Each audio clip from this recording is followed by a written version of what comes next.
မခါချက်နဲ့မှာပွဲမဖြစ်ရင် UFC မှာသူနဲ့လက်ရည်တူဖိုက်တာမရှိတဲ့အတွက်ဘောင်စင်ဘက်ကိုတွားတော့မဲ့တိုပူရီယာမင်္ဂလာပါကျွန်တော်ရဲ့ channel လေးကနေနှွေးထွေးစွာကြိုဆိုလိုက်ပါတယ်ဖက်သာဝိတ်ချန်ပီယံအီလီယာတိုပိုရီယာက UFC မှာသူထိုးချင်ဆုံးကမခါချက်ပါမခါချက်ကလည်းတိုပိုရီယာကလူကောင်မထွားတဲ့အတွက်သူနဲ့ထိုးဖို့မဖြစ်နိုင်ဘူးဆိုပြီးအမြဲရှောင်ဖယ်နေတာပါတိုပိုရီယာကလည်းမခါချက်နဲ့များပွဲဖြစ်မလားဆိုပြီး social media ကနေအမြဲလေတိုက်နေပေမဲ့မခါချက်ဘက်ကတော့လူအိုကြီးဦးစမန်နဲ့ပဲထိုးဖို့အာတန်နေပါတယ်ခုတော့တိုပိုရီယာတယောက်စိတ်ပြောင်းသွားပြီးမခါချက်နဲ့ထိုးတာထက်ပတ်စံပိုရမယ်ဘောင်စင်ကိုပဲသွားဖို့ဆုံးဖြတ်လိုက်ပါပြီသူ့အနေနဲ့ UFC ကနေ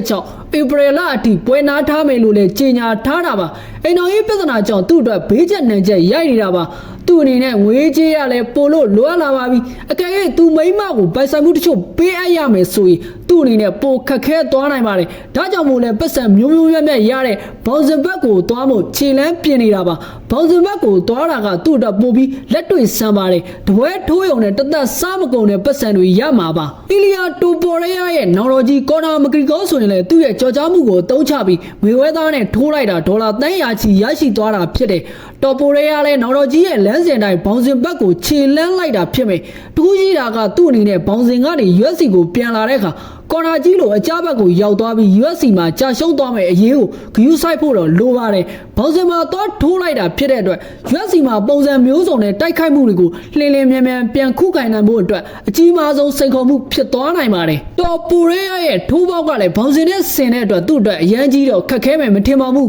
ဒါကြောင့်မို့လဲဘောင်စင်မှာဝေတန်းလေးခုချန်ပီယံခရော့ဖို့ကိုစိန်ခေါ်လိုက်ခြင်းဖြစ်မယ်သူ့အနေနဲ့ Crawford ကိုအနိုင်ထိုးလိုက်နိုင်တာနဲ့ကမ္ဘာပေါ်မှာပထမဆုံး UFC နဲ့လက်ဝိတ်ချန်ပီယံဆိုတဲ့ဂုဏ်ပုဒ်ကိုရရှိသွားမှာဖြစ်တယ်လို့သူ့ရဲ့ကြော်ကြားမှုကလည်းအတိုင်းစားမရှိကျေပြန့်သွားမှာပါ Crawford ကိုရှုံးသွားလဲနေကျော်ဖိုက်တာဖြစ်တဲ့အတွက်သူ့ဂုဏ်သိက္ခာကိုကြီးကြီးမားမားထိခိုက်စရာမရှိပါဘူးငွေတုပ်ကြီးကိုတက်ယူသွားရုံပါပဲတော်ပူရဲရာခင်းလိုက်တဲ့အကွက်ကတစ်ချက်ခုတ်10ချက်ပြက်အကွက်ပါအီလီယာတိုပိုရဲရာနဲ့ Crawford တို့ကိုနှိုင်းယှဉ်ရရင်တော်ပူရဲရာက UFC ရဲ့ Featherweight Championခရော့ဖို့ကဝိတ်တန်းလေးခုချန်ပီယံနှစ်ယောက်လုံးကတော့သူ့နယ်ပယ်နဲ့သူတော့ရှုံးမဲ့မရှိဖိုက်တာတွေပါတော်ပူရဲရအတွက်အဓိကအားသာချက်ကသူ့ရဲ့လက်သီးပါဝါတွေပါဘောင်စင်ဖြစ်တဲ့အတွက်ပုံမထူထဲတဲ့လက်ဝတ်ဆင်ရမှာဖြစ်ပြီးသူ့ရဲ့လက်သီးအားကိုအနှဲငယ်ရော့ကျသွားစေနိုင်ပါတယ်ခရော့ဖို့ကတော့သူ့နယ်ပယ်သူစီးမင်းဆိုတော့နီးစနစ်ပိုင်းကျွမ်းကျင်ပြီးအတွေ့အကြုံရှိတဲ့အတွက်သူ့အနေနဲ့ပုံပြီးအားသာချက်ရှိနိုင်ပါတယ်နှစ်ယောက်လုံးထိုးကြတဲ့ဝိတ်တန်းပေါင်ချိန်မှာလည်းတိတ်မကွာကြတဲ့အတွက်ဝိတ်ပြဿနာမှာလည်းအခက်အခဲရှိမှာမဟုတ်ပါဘူး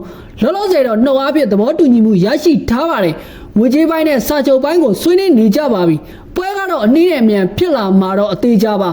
ခုကြည့်နေတဲ့ပရိသတ်တွေအနေနဲ့အီလီယာတိုပိုရီယာရဲ့လက်သီးပါဝါကဘောင်စင်စီးမြအောင်မှာခရော့ဖို့လိုဝိုင်းချန်ပီယံတယောက်ကိုဒုက္ခပေးနိုင်မယ်လို့ထင်လားလူကြီးမင်းတို့ထင်မြင်ချက်တွေကိုအောက်မှာရေးခဲ့လို့ရပါတယ်